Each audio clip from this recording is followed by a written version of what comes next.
Merci d'être présent avec nous ce soir dans ce bel endroit. On va en parler d'ici quelques instants. Pour Tendance 2015, forme, couleur et matière. Alors je ne suis pas seul ce soir sur scène. Je suis magnifiquement accompagné par Angélique Gasmi, qui est notre directrice générale du PAMA.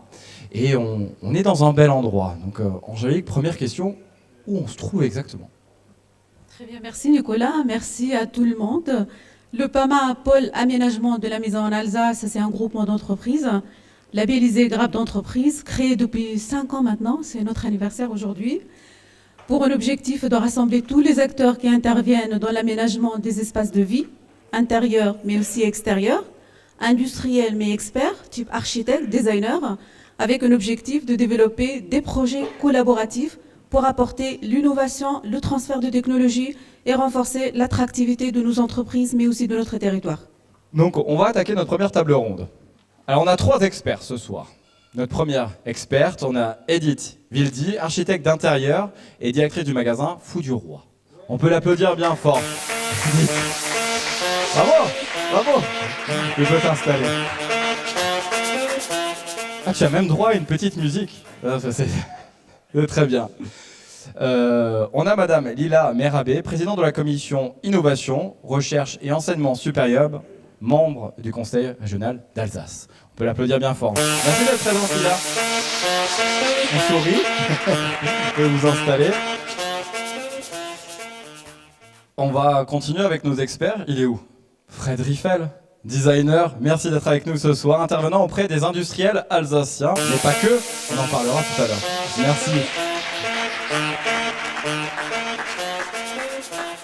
Notre troisième expert, notre hôte du jour, on va le dire ça de cette façon-là, Ariel Umbekant, qui est architecte d'intérieur et directeur de magasin. Merci Ariel. On va un peu se décaler. Bien, hop. On va accueillir monsieur Jean-François Serre. Merci d'être avec nous ce soir. Je vous invite à vous installer. Qui est adjoint au sous-directeur de la Direction générale des entreprises. Chef du projet Design, avec nous également ce soir. On a beaucoup de questions, on a la chance d'avoir des experts avec nous. Mais pour moi, la première question, je pense qu'on va s'orienter plutôt vers Lila Merabé, qui représente le Conseil régional d'Alsace, et vous apporter votre soutien à cette initiative qui nous réunit tous ce soir. Quelles sont les activités du pôle aménagement de la maison en Alsace? Alors, bonsoir à toutes et à tous. Le pôle d'aménagement de la maison en Alsace, en fait, c'est structuré effectivement comme une grappe, dont l'objet est bien entendu de fédérer l'ensemble des acteurs d'une filière économique, et en tout cas donc de tout ce qui relève de l'aménagement de la maison, comme l'indiquait Angélique tout à l'heure. Et ce qui nous importe au niveau de la collectivité régionale, c'est de pouvoir apporter un appui aux acteurs qui ont une vision de leur métier, ont une vision de leurs besoins, pour pouvoir les accompagner à long terme. Parce que les industriels, les designers, les architectes d'intérieur sont non pas seulement en intuition, mais en expertise sur leur métier pour aller chercher des marchés qui soient des marchés installés localement, nationalement, mais ils sont également en besoin de structuration pour aller chercher des marchés internationaux par la prospection effectivement à l'export, mais aussi de valorisation de leur savoir-faire. Et donc là, nous, la collectivité régionale, sur toutes les pratiques un peu d'innovation, qu'elles soient d'innovation en termes de structuration de filière ou d'innovation technologique, on a tout intérêt à valoriser notre territoire et à l'aider, parce que cela permet effectivement de garder de l'activité en propre en région Alsace. C'est extrêmement important. Et puis c'est aussi un outil d'attractivité pour faire savoir partout ailleurs qu'on a des pôles d'excellence sur lesquels, effectivement, des chefs d'entreprise, des industriels, de la production, des designers, des architectes d'intérieur ont une capacité à créer des choses, à inventer des modèles qui vont pouvoir être les modèles de demain. Et on voit des choses extrêmement intéressantes et qui vont avoir un impact, pas seulement sur la dimension purement économique, mais qui peuvent aussi s'inscrire dans des conditions, par exemple, de développement durable, puisqu'on voit qu'il y a des nouveaux matériaux qui sont intégrés pour travailler. Donc la région Alsace a choisi d'accompagner ce pôle qui a commencé en étant petit, une petite grappe, et puis qui a commencé à être labellisé sur des choses plus importantes, de plus en plus ambitieuses, un peu audacieuses parfois. On a été un peu inquiets, notamment, voilà, il y a de beaux projets comme la matériothèque, par exemple. Et aujourd'hui, on est plutôt, nous, satisfaits de la manière dont ça se passe, puisqu'on devrait conventionner prochainement sur 3 ans le PAMA, pour permettre à l'ensemble des acteurs d'être un peu sécurisés sur le fait qu'on va les accompagner à long terme et qu'on ne va pas être tous les ans à réfléchir de est-ce qu'on continue à vos côtés parce que vous avez besoin, vous, de stabilité dans les soutiens qu'on vous apporte pour pouvoir vous développer, pour pouvoir innover. C'est parfait. Merci beaucoup. Merci de votre soutien qui est précieux pour le pôle. Merci. Donc on a une première question pour nos experts qui est très simple. Quelles sont les tendances actuelles de l'habitat? On va peut-être commencer par Edith. Hop, je vais récupérer le micro. Question assez vaste, hein. On va essayer de la recentrer, mais on a voilà, une tendance actuelle. On a beaucoup débriefé sur ce point-là. Oui. C'est très important de donner une ligne conductrice. Disons que l'intérêt de l'époque, on va dire, c'est qu'il n'y a plus une ligne très précise. Au contraire, on travaille plus en une espèce de patchwork, c'est-à-dire on peut tout oser à condition que ce soit des choix personnels et assez originaux. Finalement, on peut associer à la fois des choses anciennes, des choses contemporaines, des choses ethniques. Et toutes les tendances sont représentées aujourd'hui dans le design, et que ce soit dans le mobilier, dans l'habitat. Il y a à la fois des choses très artisanales, écologiques, des choses très techniques. Enfin, il y a vraiment, je pense que le fait que Internet soit arrivé dans nos vies permet une grande ouverture et donc un choix très large, ce qui fait que effectivement, on peut tout associer à condition de le choisir, voilà, de faire son choix. Alors justement, on parle d'Internet. Je vais m'orienter vers Ariel. Un autre expert, architecte d'intérieur. Aujourd'hui, les rapports ont aussi un petit peu changé avec le design, puisque la possibilité et l'accès est ouvert à tous, puisque le design est aujourd'hui dans de grands noms aussi de consommation courante. Quel est le rapport aujourd'hui de ces consommateurs avec le design? Le rapport avec le prix aussi, on parle souvent du prix. Est-ce que le design a un prix fort? Oui, est-il accessible à tous et par tous? Alors le design n'a pas forcément un prix fort, parce qu'on voit très bien que même dans ce qu'on peut appeler le mass market, où les produits sont quand même très designés et commencent à être très dessinés. Moi, je dirais ce qui fait vraiment la différence aussi actuellement, ce sont les matières et les matériaux. Les gens reviennent vers des vraies matières dans les tissus, aussi bien que dans les meubles. Le bois fait son apparition à nouveau, beaucoup en finition à l'huile de lin, donc sans vernis. La pierre, le verre, voilà, c'est vraiment, il y a des philosophies et des fabricants qui travaillent vraiment avec ces philosophies-là. Donc à nous de proposer des choses qui correspondent plutôt à la demande de nos clients, c'est-à-dire que nous, on s'adapte par rapport aux différentes demandes. Et en fait, on peut voir aussi qu'on architecture quand même beaucoup les choses, parce que le meuble a beaucoup évolué. On n'achète plus du tout les meubles comme on les achetait, et l'approche est vraiment très très différente actuellement. On n'achète plus de vitrines, de bahuts, de tables, de chaises, voilà, les choses, comme disait Edith, se mélangent. La fantaisie est très très importante. Voilà, on peut tout se permettre et les gens cherchent, je crois, beaucoup d'harmonie et à être vraiment bien chez eux.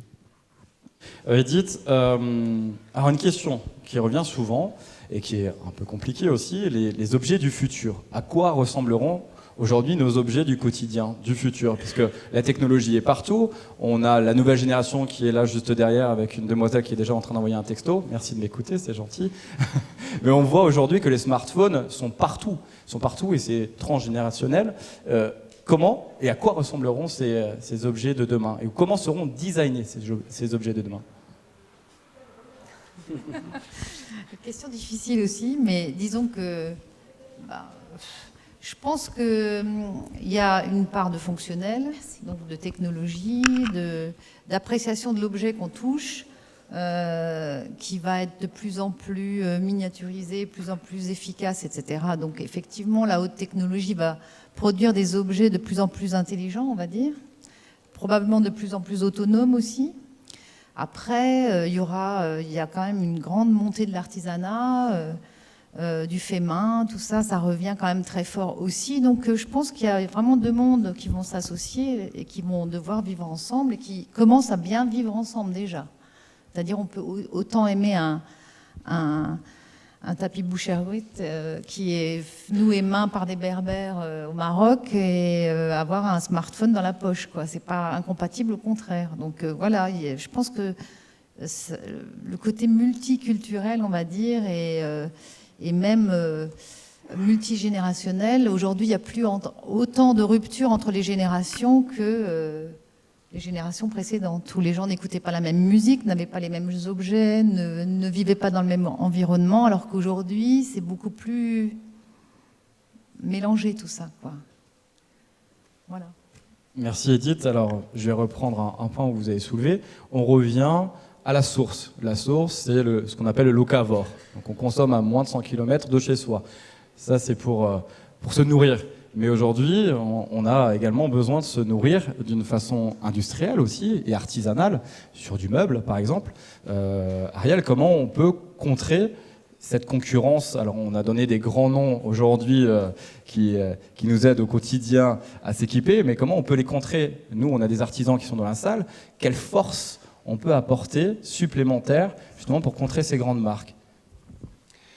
Oui, alors sur des projets, évidemment, le public connaît certaines marques, cherche vraiment à retrouver certains objets, certains canapés, etc. Mais il y a toujours, donc on travaille quand même beaucoup le projet, et il y a toujours un moment où il faut personnaliser ce projet, c'est-à-dire que nos clients vont toujours rechercher quelque chose de spécial, je sais pas, un paravent miroir qui n'existe pas. Donc nous on recherche, et là on fait toujours appel aux industries, surtout aux artisans qui sont le plus proches de nous et qui sont capables de répondre à des choses qui ne sont pas du tout industrialisées. Donc là, c'est des moyens supplémentaires quelque part. Ce sont des moyens supplémentaires. Ce sont des forces supplémentaires qui nous sont absolument nécessaires.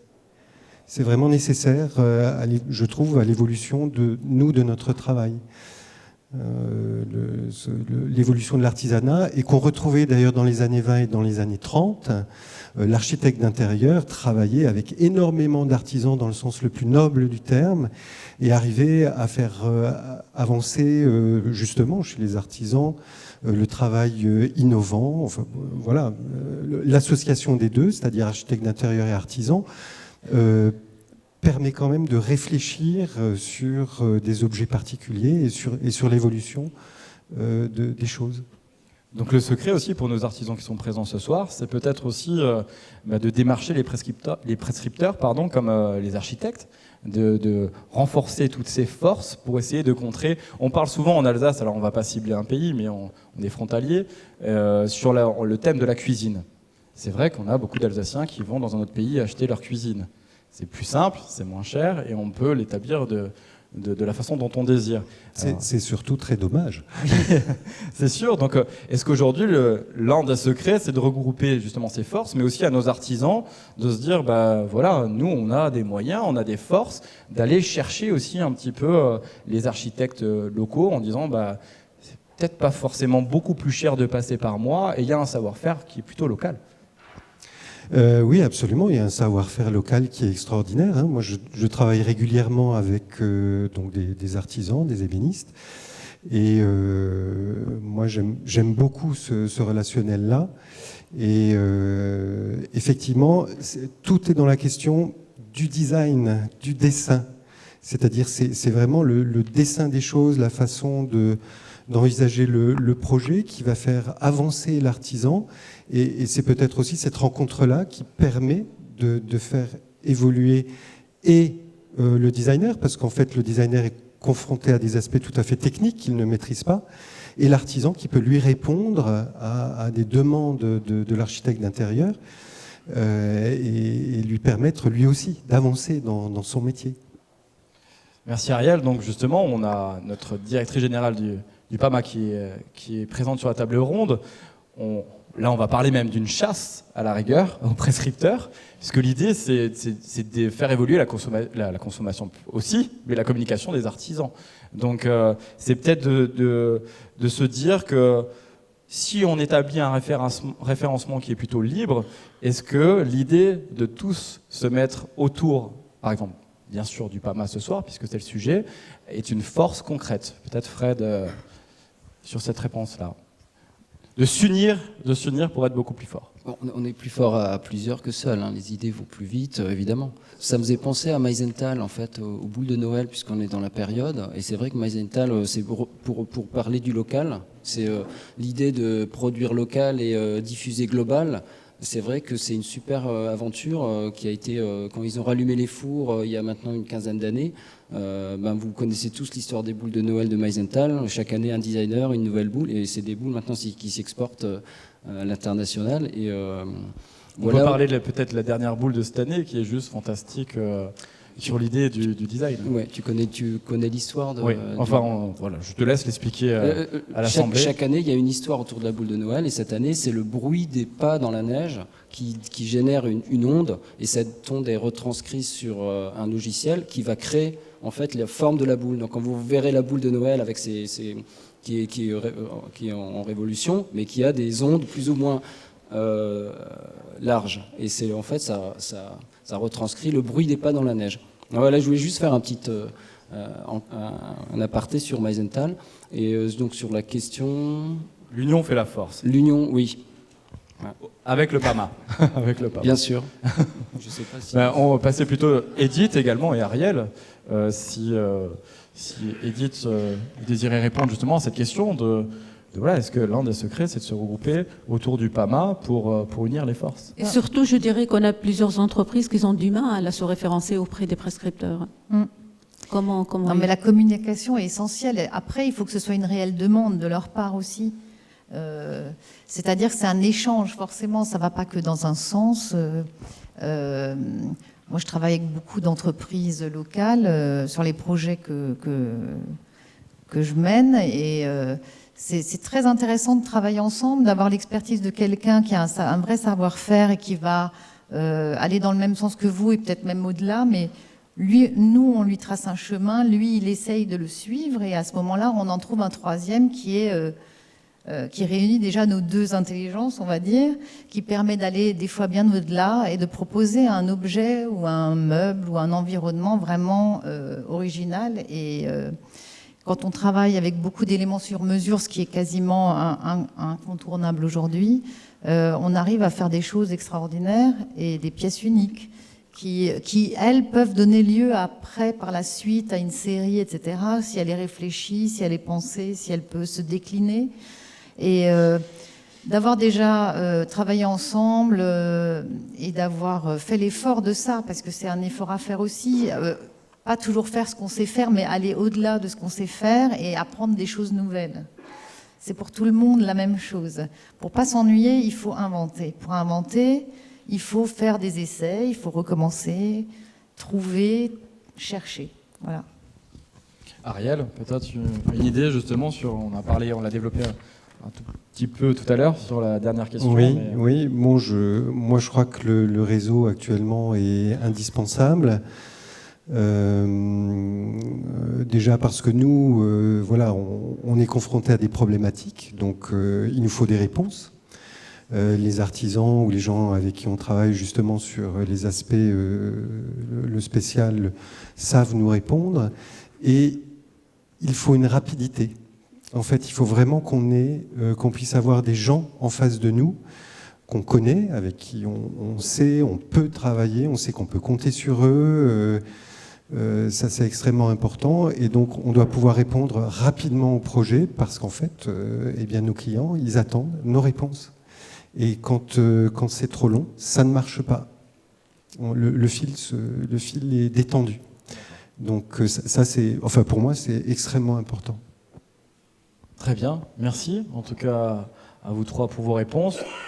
On va s'attaquer maintenant à vous, Fred, designer. On a des industriels qui sont également dans la salle, des artisans, on en a parlé tout à l'heure. Je vais revenir encore à la charge. On va juste lui passer le micro, Angélique, s'il vous plaît. Je reviens à la charge sur le Cher.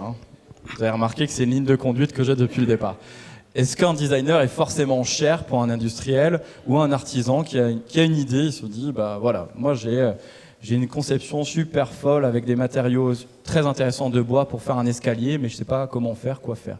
Est-ce qu'un designer est abordable pour l'aider à travailler sur son idée, comme un industriel aussi?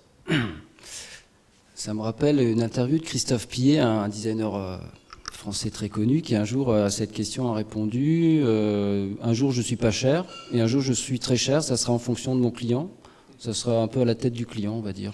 Voilà, si le client a beaucoup d'argent, je peux être très cher, tant qu'à faire, mais s'il n'a pas beaucoup d'argent, bah, je joue le jeu. La façon de travailler du designer, en ce qui me concerne, c'est un partage des risques, c'est-à-dire c'est marrant, en ce moment on parle beaucoup des salaires des acteurs, et moi je disais l'autre soir, mais ils ont qu'à faire comme les designers, on partage les risques. Il y a un minimum, et ensuite si le film marche, ben, ils gagneront autant d'argent qu'il y a d'entrée. En fait, on partage les risques, donc l'industriel, il va investir du temps et des moyens pour faire un prototype, et le designer, il va investir de la matière grise, et si le projet fonctionne, tout le monde est gagnant. Il ne faut pas imaginer qu'un designer va venir chez vous, va vous demander 50 000 € pour vous lâcher une idée. Ça ne marche plus. Ou alors, on s'appelle Philippe Stark, c'est-à-dire qu'il n'y a pas de ticket d'entrée. Le designer, il est là pour accompagner l'entreprise, il met à disposition sa matière grise, et quand ça marche, tout le monde est gagnant. Tout simplement. Maintenant, sur la question, le design est-il cher? C'était ça? Ou non, le designer est-il cher? Ça dépend des designers, mais je pense qu'on se fait encore une fausse image de ce métier et on a l'impression que ce sont des artistes, des farfelus qui font des moutons à 5 pattes. Et qui on va pas se mentir, Fred, on a un grand nombre de designers qui signent un produit. Forcément, on sait derrière qu'il n'y a pas cette idée d'accompagnement du petit artisan. Si, on peut travailler avec des artisans. Enfin, l'inverse, un grand designer aujourd'hui... Oui. On parle de billets. Le designer arrive, c'est un billet de 50 000. Et quand on a une grande marque qui utilise un designer, forcément, il utilise un nom. C'est un petit peu pareil dans tous les métiers. Mais simplement, c'est pour casser ces codes-là et de se dire qu'un artisan aujourd'hui à Krauter-Gersheim qui est en train de travailler peut se dire, bah voilà, moi je peux travailler avec Fred Riffel parce que lui, il va pas arriver. Moi, j'ai jamais fait de distinction entre des grandes marques connues et une tournerie à Kurt-Sonouz. Si je me souviens bien, j'ai travaillé avec des gens à Kurt-Sonouz, j'ai travaillé avec des gens locaux et j'ai jamais fait la distinction. Pour moi, la démarche, elle est la même, que ce soit avec un grand chef d'entreprise ou quelqu'un qui a un petit atelier. Donc là-dessus, je fais pas de distinction. Voilà. Donc un designer est accessible. Exactement. Partout, c'est les industriels autant que les artisans. Tout à fait. Voilà. Vous avez la réponse devant vous, hein, vous l'avez noté.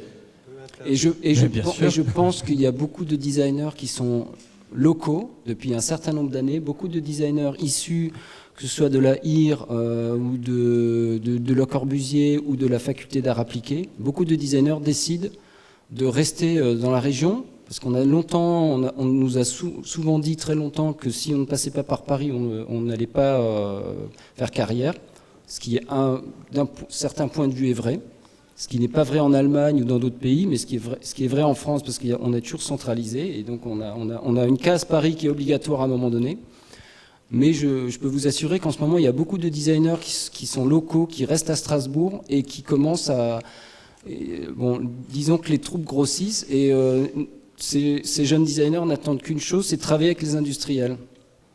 Et en fait, il faut voir ça comme un échange, il ne faut pas avoir peur ni les uns des autres, mais il faut au contraire s'apporter les uns aux autres. Et je pense que c'est que comme ça que on portera le design au niveau national, comme l'ont fait le pôle Atlantique à Nantes, comme ça se passe dans les Pyrénées, comme ça se passe à Lyon, comme vous avez Design Lille, qui est un grand... Voilà, donc il se passe beaucoup de choses en France, et je pense qu'en Alsace, il est temps qu'il se passe quelque chose d'important.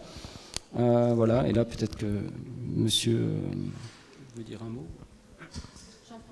Alors, action-réaction, voilà, comment on peut, et je passerai la parole tout à l'heure à Ariel, action-réaction, où on peut trouver ces designers. Ouais, je me sens obligé, là, effectivement, d'intervenir, parce que vous abordez une question intéressante et même fondamentale, de dire où, comment peut-on trouver des designers? Et effectivement, on n'en trouve pas qu'à Paris. Hein. Le design français a cette caractéristique, c'est qu'il est peuplé d'excellents designers. Pourquoi? Parce qu'il y a un appareil de formation assez développé qui forment de bons designers, pas uniquement dans les écoles parisiennes, mais dans un certain nombre d'écoles qui sont réparties en province, qui forment également à d'autres métiers de la création, mais également au design. Moi, je n'en veux pour preuve que dans les différentes opérations que le ministère de l'Industrie a menées, spécialement celle qui m'amène ici ce soir, on a tenu à ce que ce soit des designers locaux. Moi, j'emploie même l'expression de régional de l'étape. Hein, c'est pas péjoratif. Hein, c'est une référence au cyclisme, mais qui veut bien dire ce que ça veut dire. Ça veut dire que pour ces installations de résidence de design dans les grades d'entreprise ou dans les pôles de compétitivité, mais ici ce soir dans PAMA, l'obligation qu'on a mise, c'est faire appel à un designer local.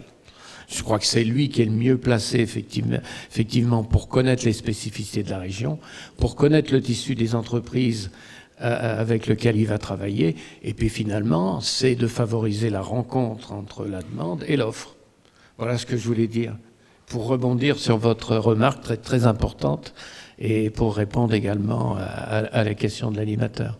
Très bien. Et vous avez déjà répondu à ma prochaine question, donc c'est fantastique. Ah bah écoutez, je suis navré. Ariel, vous aviez... oui, juste une petite chose. Bon, les industries ou les entreprises, évidemment, cherchent à vendre leurs produits. Je crois que c'est quand même le nerf de la guerre. Hein. Ils cherchent à vendre leurs produits. Et pour ça, ils font appel aux designers. Et ça, c'est rentré vraiment dans la culture depuis quelques bonnes années.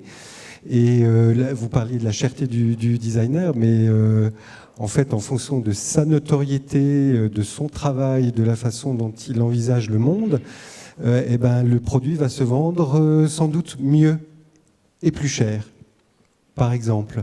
Donc, ça va être en fonction de ça, c'est tout. Aussi simple que ça.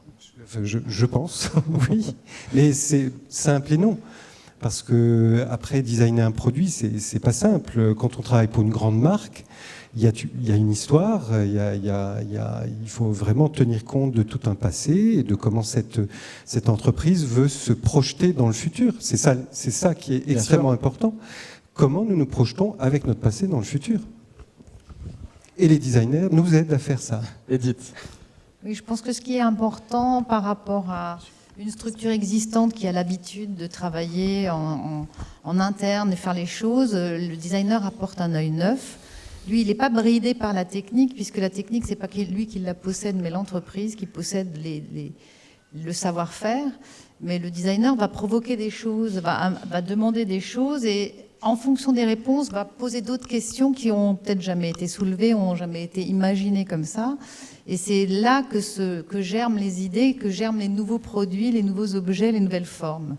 Parce que c'est deux esprits qui se confrontent. Quelqu'un qui a un savoir-faire, qui techniquement sait comment faire, va faire ce qu'il sait faire en priorité, comme il le sent, comme il le ressent, parce qu'il est habitué à faire. Quelqu'un qui pense les choses, mais qui ne sait pas faire, aura d'autres idées, va amener un autre regard et permettra aux objets d'évoluer et d'avoir une forme plus originale, de vraiment apporter une autre ligne de pensée. Puis du coup, les objets ont vraiment leur originalité. C'est-à-dire, ça ne devient pas un escalier comme on a vu 50 000 fois, ça devient une cuisine qui est réfléchie autrement et qui est pensée autrement, ça devient... tous ces objets qu'on touche au quotidien qui vont avoir une forme différente parce que quelqu'un y a pensé un peu autrement. Voilà. Très bien. Donc pour clore un petit peu le débat, le design n'est pas cher, il est accessible à tous et par tous. Et aujourd'hui, on a la possibilité, en tout cas, de faire appel à des designers pour vous aider, vous, artisans et bien sûr industriels, à avoir une réflexion peut-être plus approfondie aussi, avoir d'autres idées pour développer vos produits, et on parle bien en Alsace, et défendre nos produits alsaciens. Consommer locavore. On va passer avec vous, monsieur Jean-François Serre, donc vous représentez la Direction Générale des Entreprises. Vous avez lancé plusieurs actions en faveur du design, dont l'action Designer en résidence. Est-ce que vous pouvez nous parler de cette action ? Oui, effectivement, c'est une opération très importante qui vise a contribué à diffuser le design dans les entreprises industrielles, mais également de services. Et spécialement, on a pensé que les pôles de compétitivité, les grappes d'entreprise étaient un bon levier pour faire en sorte que le design soit appréhendé, utilisé par les entreprises, en particulier les PME qui figurent dans les pôles de compétitivité. Et c'est la raison pour laquelle, à partir, il y a quelques années, des expérimentations que nous avions menées dans un certain nombre de pôles de compétitivité, le ministre Arnaud Montebourg a souhaité que soit lancée une opération un peu plus vaste en direction d'une dizaine de pôles de compétitivité, et ensuite ça a été étendu à quelques grappes d'entreprises. Et parmi les manifestations d'intérêt, les candidatures de pôles ou de grappes qui ont été enregistrées, on a effectivement reçu favorablement celle du PAMA, pour les raisons qui ont été évoquées. C'est d'agir, il y a déjà cet terreau fertile du design. Il s'agit d'une grappe d'entreprise qui rassemble de belles et performantes entreprises qui concourent à l'aménagement des espaces de vie intérieurs et extérieurs. Donc ça permettait pour nous de faire quelque chose de favorable aux industries d'équipement de la maison et d'impulser effectivement des actions de design. Alors, la résidence de designer, c'est faire en sorte que pendant une durée qui est d'un minimum de 6 mois, un designer est à la disposition des entreprises et de la gouvernance de la grappe pour à la fois sensibiliser, initier au design dans un premier temps, accompagner des entreprises, je crois que c'est le cas du projet du PAMA, dans un projet design, et puis ensuite mener des actions de communication un peu plus vastes qui permettront effectivement une diffusion qui peut être extérieure au PAMA, puisque c'est l'objet que nous visons. Alors, il y a une grosse douzaine de pôles de compétitivité et de grappes d'entreprises en France qui ont été retenus, et les résidences sont en cours d'installation ou pratiquement toutes installées. Donc c'est une grosse opération qui a mobilisé un certain nombre de ressources, non seulement celles de la DGE, mais des directions régionales. Là, j'en profite pour saluer le directeur régional, puisque nous travaillons beaucoup en liaison avec les directions régionales sur le terrain.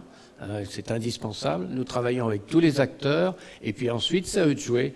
C'est aux designers, c'est aux entreprises de s'emparer du sujet design et de faire en sorte que le design ne soit pas uniquement assimilé, bien que ça soit une bonne démarche, à de l'esthétique, mais que c'est le résultat de tout un processus qui va de la création jusqu'à la mise sur le marché.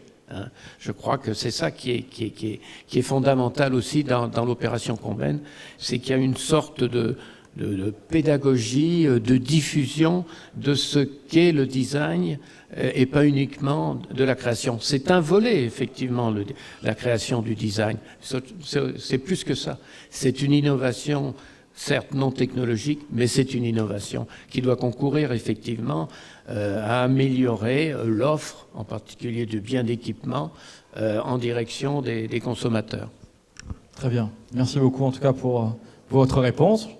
Et Lila Merabek, vous représentez la région Alsace. Est-ce que chez nous en Alsace, le design est un sujet d'avenir pour les entreprises, artisans industriels ? Pour moi, la question ne se pose pas tellement de ce point de vue-là, parce qu'en réalité, le design, ça permet de faire quelque chose de singulier. Ça permet de distinguer quelque chose qui est fait. Et dans une approche, d'abord, parce que c'est dans l'air du temps de faire un peu différent, ça c'est une chose. Et puis en même temps, c'est qu'est-ce qui va faire qu'un artisan qui est extrêmement bon, qui est extrêmement brillant, qui est dans l'excellence de sa pratique, va pouvoir démontrer qu'effectivement, il sait faire des choses que personne d'autre ne sait faire. Donc le design, on va dire, c'est finalement, c'est dans l'ADN, c'est dans les gènes de tout ce que vont de nouveau continuer à produire nos artisans et nos industriels. Donc pour moi, la question qui se pose, c'est comment est-ce qu'on peut accompagner cette rencontre et cette interface entre des métiers qui sont extrêmement complémentaires, mais qui viennent pas des mêmes univers. Parce que vous parliez tout à l'heure de la Haute École des Arts du Rhin. Voilà, vous avez affaire des fois à des artistes, vous mettez un peu de temps avant de comprendre ce qu'ils veulent vous dire. Et puis vous êtes artisan, vous êtes plus dans le factuel. Donc comment est-ce que l'on fait pour que les choses se retrouvent et puis que vous puissiez bien travailler? Alors il y a un vrai potentiel sur notre territoire parce que toutes les collectivités, alors on a le maire du coin et je pense qu'il ne me démentira pas, mais les villes, comme les conseils généraux, comme les conseils régionaux, font un effort sur leur marché public pour faire en sorte que l'on sache faire aussi en local. Et alors il y a un exemple majeur qui a été pas encore inauguré, mais qui a été ouvert récemment au public. Par exemple, c'est la Bibliothèque nationale universitaire qui est installée à Strasbourg, place de la République, et 80% de ses équipements sont alsaciens. Et quand vous allez voir le magnifique escalier qui est dans cet endroit-là, qui est un ouvrage d'art, mais vraiment exceptionnel, il est alsacien. Lorsque vous voyez le mobilier, il est alsacien. Et ça, c'est vraiment une chance extraordinaire, mais que localement, lorsqu'on dépense de l'argent public, on vient de dire, on est très content de dépenser de l'argent public, mais on doit aussi et d'abord le dépenser pour que nos entreprises puissent fonctionner, parce que nos entreprises, ce sont les emplois d'aujourd'hui et ce sont les emplois de demain. Si on continue à former, nous, des menuisiers, des peintres, des ébénistes, des charpentiers, des designers, c'est bien, parce qu'il faut aussi qu'on les encourage à avoir des filières sur lesquelles ils peuvent travailler, parce que les parents sont en attente que leurs enfants travaillent, et que ces jeunes qui se forment, ils veulent travailler demain à l'international pour ceux qui ont cette appétence, et en local pour ceux qui ont encore envie de continuer à s'ancrer dans leur territoire. Donc évidemment que le design est un métier d'avenir lorsqu'il est effectivement connecté avec l'artisanat, qui reste la première entreprise française, il ne faut pas l'oublier, et qui est dans une très très grande diversité de métiers. Et il y a encore une chose que, si vous m'autorisez, que je voudrais rajouter, sur la dimension de valorisation, ce que l'on ne dit pas assez, ce que ne disent pas assez finalement nos artisans. Effectivement, on est sur un niveau de qualité qu'on ne trouve pas ailleurs. Les artisans ne vont pas aller chasser tous les marchés de ces grandes marques que vous indiquiez tout à l'heure. On est sur des choses très accessibles et puis on est sur un vrai sujet de quotidien. Désormais, c'est la santé. Parce qu'on peut acheter les grands meubles chez ces grands producteurs. Je vous rappelle que les émanations de produits chimiques commencent à poser de vraies questions. La chance que l'on a, ce qu'on est sur du local, c'est qu'on peut être sur la traçabilité de matériaux. On a la chance de faire venir du bois des Vosges et puis on en a de pas très loin, par exemple sur du meuble. On a des verriers qui font des choses extrêmement intéressantes. Et on a aussi cet accès-là, qui est de dire peut-être que ça vous coûte 10-15% plus cher, vous n'allez pas le changer tous les 5 ans. Parce que quand vous devez rechanger votre parquet qui est flingué parce que vous l'avez pas acheté au bon endroit et qu'il n'a pas été fait par les bonnes personnes et ainsi de suite, c'est un premier sujet, c'est quoi le coût à long terme, d'une part, et deuxièmement, l'impact santé de ce que vous respirez quand vous êtes chez vous et vos enfants, c'est aussi un sujet. Donc je pense que de ce point de vue-là, on a encore des arguments extrêmement forts qui sont aussi l'impact à l'emploi, c'est aussi l'impact santé, c'est l'impact environnement, et puis après, un sujet de fierté, c'est notre savoir-faire. Et le savoir-faire que l'on a ici, que l'on transmet parfois de génération en génération, c'est un élément extrêmement fort que, par exemple, nous, prescripteurs, entre guillemets, politiques, on doit pouvoir accompagner, pas seulement lors des expos, mais aussi dans nos marchés publics, de redire, oui, on fait des investissements, mais ces investissements, ils doivent aussi revenir au territoire. Très bien, justement, on parle de local. Depuis avant, on est dans ce sujet-là. Le PAMA met en avant le Made in Alsace, le Made in France. Est-ce qu'il est imaginable de lancer un label spécifique Made in Alsace chez nous, sachant qu'aujourd'hui, pour des règles par exemple dans le textile, si je fabrique au Bangladesh mon t-shirt à 1 € et que je le modifie à 45% de sa valeur, en France, j'ai le droit de mettre Made in France. Donc il y a toujours des moyens de détourner certaines vérités. Est-ce qu'il est possible, et aujourd'hui en tant que représentante de la région Alsace, de se dire on va lancer un label Alsace tout en respectant ces codes? Alors, c'est une question très intéressante. Juste un point de contexte. Merci de le souligner. C'est très intéressant parce que c'est une question très complexe. L'Union européenne est en train, depuis plusieurs années, d'essayer de faire un label Made in. Sauf que tous les lobbies sont derrière, et notamment les lobbies du luxe, parce que lorsque vous achetez ces magnifiques sacs à main, mesdames, messieurs, quand vous offrez des beaux sacs à main à vos dames, et qui coûtent extrêmement cher, vous vous dites, allez, il est fait en France. En fait, il n'est pas fait en France. Et donc, ça pose quand même question sur cette idée du luxe. Quand on voit les touristes qui ont des grands moyens, qui vont sur les Champs-Élysées ou qui vont dans certaines boutiques à Strasbourg, ils viennent acheter le Made in France. Et le Made in France, on croit toujours que c'est du fabriqué. Alors, ça peut être conçu, ce qui est assez intéressant. Donc, pourquoi on n'arrive pas à 100% en Alsace? On est capable de faire du 100% en Alsace. Non, en fait, il y a plusieurs choses. C'est que lorsque vous fabriquez un meuble, vous allez chercher du bois alsacien, vous avez un apprenti alsacien, votre entreprise est alsacienne.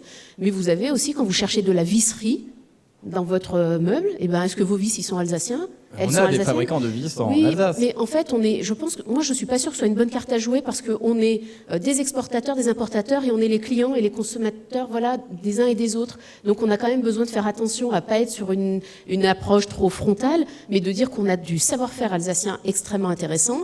En plus, on a une identité un peu particulière ici, on est plutôt fiers, voilà, de notre histoire, de notre parcours, de la manière dont on essaye de s'en sortir, avec un certain nombre de collaborations. Et le Made in Alsace, c'est peut-être une manière de dire, allez, soutenez aussi l'économie locale, soutenez nos artisans locaux. Donc le Made in, c'est quelque chose qu'on peut tout à fait faire. Moi, l'opération dont je vous parlais, qui s'appelle Savourer l'Alsace, c'est porté par des privés. Et je crois que c'est eux les meilleurs ambassadeurs de ce que c'est qu'un Made in.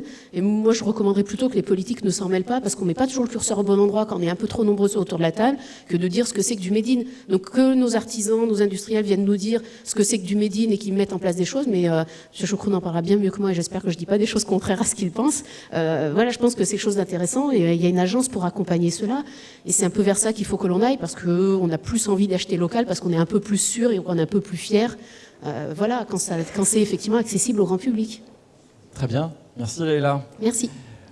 Le mot de la fin de cette première table ronde, pour vous Angélique, concrètement, quelles sont les actions que le PAMA a mis en place pour justement cette question du design qui est au cœur de notre première table ronde, mais également le haut de gamme? Alors je dirais, on a démarré un programme d'action en faveur du design et du marché haut de gamme il y a maintenant 2 ans.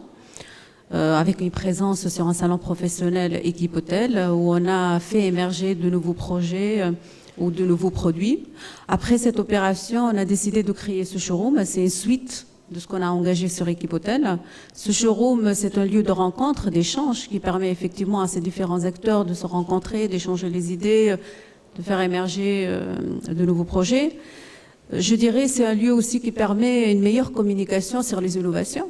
Et c'est tout l'intérêt et la raison d'être du pôle aménagement de la maison, de porter cette voix au niveau national, mais au niveau régional, mais aussi au niveau national. Ce showroom aujourd'hui, il existe, il fédère autour de lui 20 entreprises. On a des entreprises au niveau national qui nous sollicitent pour venir s'installer et porter cette voix collectivement. En dehors de ce showroom, on a baptisé aussi, ou je dirais initié, le concours de design depuis maintenant 3 ans.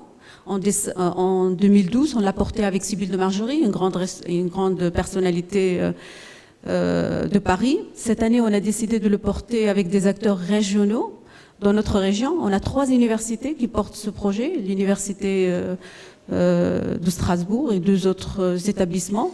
On a 70 étudiants qui sont inscrits, avec 13 industriels qui sont engagés dans l'opération. Ils sont là, ils sont présents, ces industriels. C'est une première. Je dirais la 3e opération, c'est la matériothèque. Vous avez vu différents types de matériaux. On a créé une matériothèque qui est première dans le monde, j'ose le dire, parce que c'est une bibliothèque mobile. Ce sont des modules qui se déplacent, on les met dans le camion et ils viennent dans les locaux de l'entreprise ou de l'établissement pour accompagner les entreprises. C'est un prétexte d'innovation pour nos industriels. C'est notre outil d'expertise technique. Tous les sujets relatifs à l'expertise technique sont portés par cette matériothèque. Les architectes, les designers, ils peuvent rencontrer, toucher les matériaux. C'est une opération qui est soutenue aussi par les pouvoirs publics. Et l'objectif, c'est avoir un portage industriel. Et le dernier projet, je dirais, avec des perspectives importantes, c'est la création des designers en résidence PAMA qu'on va démarrer à partir de janvier 2015. Première question, Monsieur le Président. Quels sont les défis rencontrés par les industriels de l'ameublement? Bonsoir à tous. Les défis de l'industrie française de l'ameublement que je représente mais au travers du PAMA, on peut bien imaginer les problèmes qu'elle rencontre aujourd'hui. Je ne vais pas rentrer dans les débats de compétitivité coût de la France parce que ce sont de vrais enjeux et je pense qu'il faut quand même avoir toujours ça à l'esprit. Alors même quand on parle de haut de gamme et que l'on pense qu'aujourd'hui le coût du travail est plus marginal dans des produits chers, ça reste quand même aujourd'hui une contrainte forte sur bien des entreprises. Je représente l'UNIFA, c'est 400 adhérents, c'est 70% des entreprises de l'aménagement de la maison. Je représente des entreprises comme les Cuisines Schmitt, qui sont pas très loin d'ici, mais également des gens comme Ligne Rosée, des gens comme Alzapan, qui sont proches de nous. Donc une myriade d'entreprises, souvent industrielles, et des gens qui aujourd'hui sont face à des marchés qui deviennent relativement compliqués. Ça a été dit avant, la période du meuble patrimoine est maintenant finie. On est dans le meuble de consommation courante. Alors le design, et on en a bien parlé, est une façon de personnaliser, différencier les produits. Mais aujourd'hui, il ne faut pas s'illusionner. Du design, on en trouve dans le monde entier. Des bons designers, on en trouve dans le monde entier. Et je pense que tout le monde en est bien conscient. Les Italiens, les Allemands, les Autrichiens, les Suisses et les Français. C'est une compétition. Alors c'est vrai, le paradoxe, c'est souvent que les designers français travaillent plutôt à l'étranger qu'en France. C'est vrai qu'il n'y a pas le tissu forcément d'entreprises et d'unités de production toujours très fortes et très sensibles à cet aspect-là. Fred Riffel l'a rappelé, je crois qu'aujourd'hui, le designer s'adresse à toutes les catégories d'entreprises, toutes catégories de produits. Et on a vocation aujourd'hui à aider nos entreprises à franchir ce pas du design, mais également des nouvelles technologies. Je crois que le meuble, on doit sortir du meuble de style, tout le monde l'a connu, pour aller vers un meuble du 21e siècle qui va intégrer des nouvelles technologies.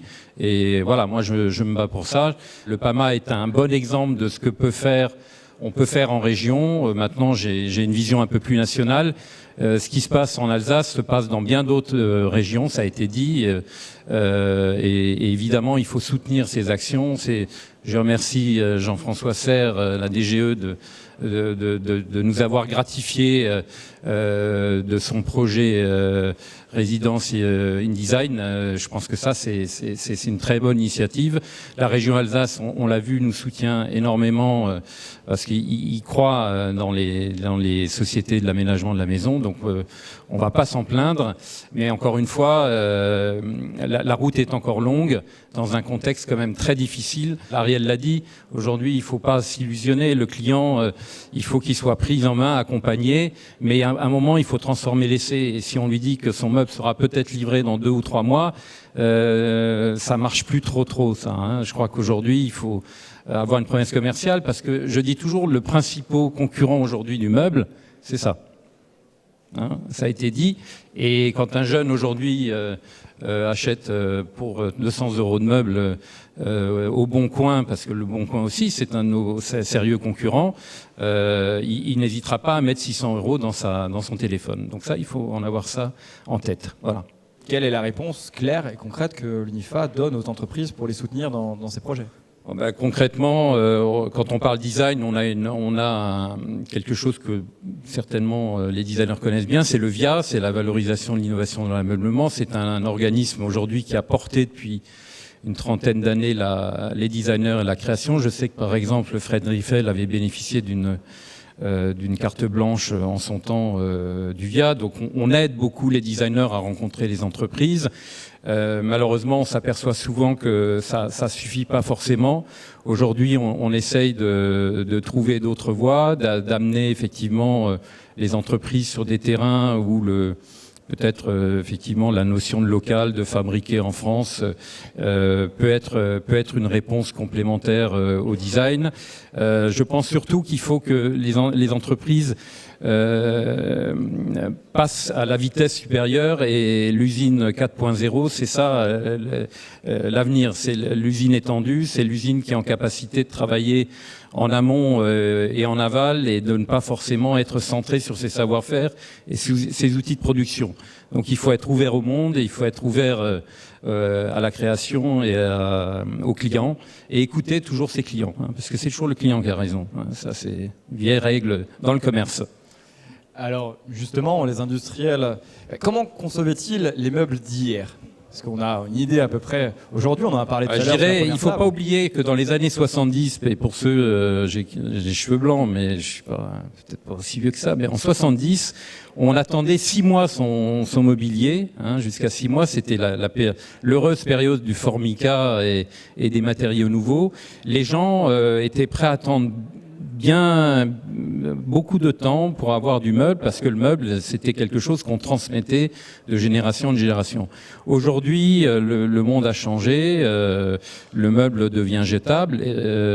On a besoin effectivement de meubles designés qui rentrent dans un effet de mode, et ça, il faut pas le négliger. Donc ça, toutes ces contraintes sont en même temps, à mon avis, des atouts pour nos entreprises, à condition qu'elles s'emparent aussi de nouvelles compétences qu'elles n'ont pas toujours en interne chez elles. La numérisation, le digital, ça c'est une vraie question, hein. C'est aujourd'hui, qu'est-ce qui fera que les consommateurs rentrent dans les magasins? Il faut absolument qu'il y ait des vendeurs qui ne soient plus des vendeurs de foire, mais des conseillers, des archidécorateurs. Quand on est dans des endroits comme ici, c'est indispensable. Mais même aujourd'hui, dans les magasins de demain, quand on vendra des produits bon marché, il faudra avoir des vendeurs aussi connectés, hein, avec des tablettes, avec parce que le consommateur aujourd'hui est en train de changer très vite, quoi. Donc il faut s'adapter. Je veux dire, aujourd'hui, les gens, ils zappent très vite. S'ils sont pas satisfaits, ils passent à autre chose. Et on ne reviendra plus en arrière. Il faut pas rêver. Le marché aujourd'hui a baissé de plus de 30% en 6 ans.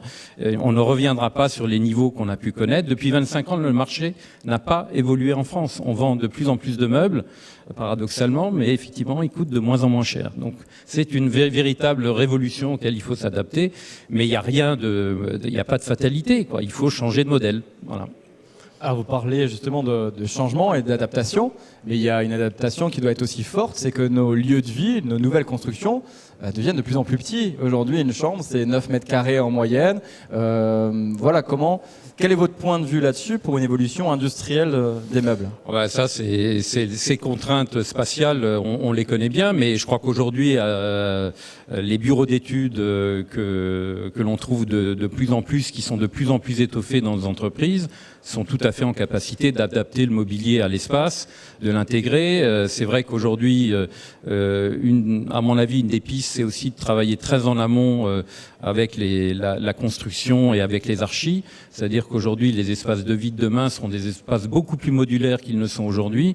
Je crois qu'aujourd'hui, une pièce à vivre, elle peut devenir demain une chambre à coucher ou peut-être une cuisine. Et il faut pouvoir l'intégrer aussi dès la conception de l'immeuble, hein, pour avoir des meubles évolutifs et modernes. Donc ça, c'est un des axes de travail d'ailleurs sur lequel on s'investit beaucoup, avec notamment un projet qui s'appelle les immeubles bois grande hauteur, qui est un projet qui va être long à sortir, parce qu'en France, on a un gros problème, c'est qu'on a une surréglementation. J'invite les pouvoirs publics à réfléchir, à ne pas trop enserrer les entreprises dans des réglementations qui ne correspondent pas aux évolutions de marché. Et voilà. Mais pour en revenir à ce marché des immeubles en bois, c'est un marché, ce qu'on appelle, c'est la filière sèche, hein, contrairement au béton, et on est en capacité, avec la maquette numérique notamment, d'imaginer des constructions et des aménagements qui soient complètement innovants par rapport à ce que l'on connaît et ce qu'on a toujours connu, qui était plutôt des habitats très figés, quoi. Voilà. Alors on parle du bois. Vous êtes vice-président de l'association Adif Bois, immeuble à vivre bois. Pourriez-vous nous donner votre vision des tendances justement sur ces tours en bois? Oui, enfin les immeubles en bois grande hauteur, c'est quelque chose qui vient de démarrer. Donc c'est aujourd'hui, on ne sait pas construire en France des immeubles en grande hauteur en bois, c'est-à-dire au-delà de R+5. C'est très très très compliqué. La réglementation pratiquement interdit, les problèmes autour de la réglementation feu. Enfin bon, on a plus des bureaux de contrôle qui en rajoutent une couche. Donc ça, c'est un vrai souci. Quand on va en Allemagne ou en Autriche, on voit pas, ou en Suisse, on voit des bâtiments en bois en grande hauteur. On se demande pourquoi ça marche là-bas et pas chez nous. C'est une question encore qu'il faut se poser. Mais si, le vivre bois, c'est intéressant parce que l'aménagement dans ces immeubles en bois, c'est ce qui va marketer le produit, quoi, hein. C'est-à-dire que la tour en bois, d'une part de l'extérieur, on verra pas que c'est forcément du bois parce qu'il y a des problèmes d'entretien qu'il faudra gérer. Mais c'est surtout l'aménagement intérieur qui va marketer le produit. Et c'est clair que le vivre bois, c'est aujourd'hui quelque chose qui est dans le sens un peu je dirais pas du vent, mais de l'histoire, quoi. Donc je pense qu'aujourd'hui, on a une ressource en France forestière qui est très mal utilisée. Il faut quand même savoir qu'on ne consomme aujourd'hui que 50% de la croissance annuelle. C'est trop faible, donc on a un massif forestier qui aujourd'hui dépérit parce qu'il vieillit. Donc là, il y a une urgence à mieux mobiliser la ressource forestière en France. Et les immeubles en bois sont un marché volumétrique destiné, entre autres, à satisfaire également ce problème autour de la filière bois, qui n'est pas un problème simple à gérer. Voilà. Très bien. Alors on a parlé tout à l'heure, j'ai donné un mot fort qui était la chasse en meute, c'est-à-dire de se retrouver tous ensemble autour d'un drapeau, et le même drapeau qui est le PAMA. J'aimerais bien avoir votre avis justement là-dessus, sur cette chasse ensemble, et de chercher des prescripteurs ensemble. Oh, je pense que ça, c'est... Enfin bon, moi, c'est vrai que je n'aurais pas pris la présidence du PAMA si j'y croyais pas. Donc je pense que ça prend du temps, hein, parce que les entreprises ont beaucoup de mal, et c'est un peu lié au marché français, peut-être, et à la culture française. L'individualisme, c'est quelque chose qui fonctionne bien en France. Donc travailler en France et ouvrir un peu les portes des uns et des autres, c'est pas toujours très facile. C'est pas impossible. Donc si le PAMA peut aider et susciter ce travail en commun, et demain cette chasse en meute, parce que c'est comme ça qu'on peut appeler ce travail, pourquoi pas. Mais effectivement, c'est un long travail, hein. PAMA, ça fait 4 ans maintenant. J'en suis le président depuis 2 ans et demi. Je fais la même chose du côté de la Lorraine, et ce sont vraiment, je vois les mêmes freins, les mêmes difficultés. Les entreprises ont du mal à changer de modèle, mais ça va venir, hein. Elles me disent toujours, les Italiens ils savent faire, les Allemands ils savent faire, mais bon, on n'a qu'à faire comme les Italiens et les Allemands, hein. On n'est pas, on est en Europe, hein, dans un pays, donc je pense qu'on doit pouvoir faire. Mais heureusement que le PAMA est là pour dire, il faut y aller, il faut forcer. Merci à la région de nous aider. Et merci aussi de s'engager aujourd'hui sur les 3 prochaines années. Ça va nous donner de la visibilité et permettre à Angélique d'accélérer un peu toutes ces actions. Parce que moi, je suis beaucoup à Paris maintenant depuis que je m'occupe de la branche professionnelle. Donc je suis beaucoup moins en Alsace, mais je vois que le PAMA continue d'exister, même quand je ne suis pas là. Donc c'est formidable. Donc il faut que je parte plus souvent. Voilà. Merci Monsieur le Président. On a 2 responsables et qui représentent des entreprises sur cette table ronde. Alors on parle de design ce soir, très simple. Monsieur Perrier, donc vous c'est la société Vedi, c'est noté là. Hein. Oui, voilà, je peux pas vous tromper. C'est juste noté là. Vous allez nous expliquer également ce que vous faites, mais quelle est la place du design dans votre entreprise? Alors, d'abord peut-être un mot sur ce qu'on fait. Nous sommes fabricants de solutions d'agencement pour salle de bain, c'est-à-dire tout ce qui est structure, donc soit sol et mur. Donc ce sont des panneaux, basiquement des panneaux de polystyrène extrudé sur lesquels on va carreler essentiellement ou enduire pour construire des salles de bain, dit très simplement. Alors le design, oui, il y a une place centrale dans notre entreprise, à la fois au niveau des développements produits, mais je dirais qu'à la limite le design est encore plus important du fait que nos produits sont des produits qui sont utilisés par les designers et les artisans, tous les artisans du bâtiment qui vont les utiliser pour réaliser des espaces de salle de bain. Donc en fait, les produits Vedi sont ceux que l'on en fait, ceux que les professionnels du bâtiment en font.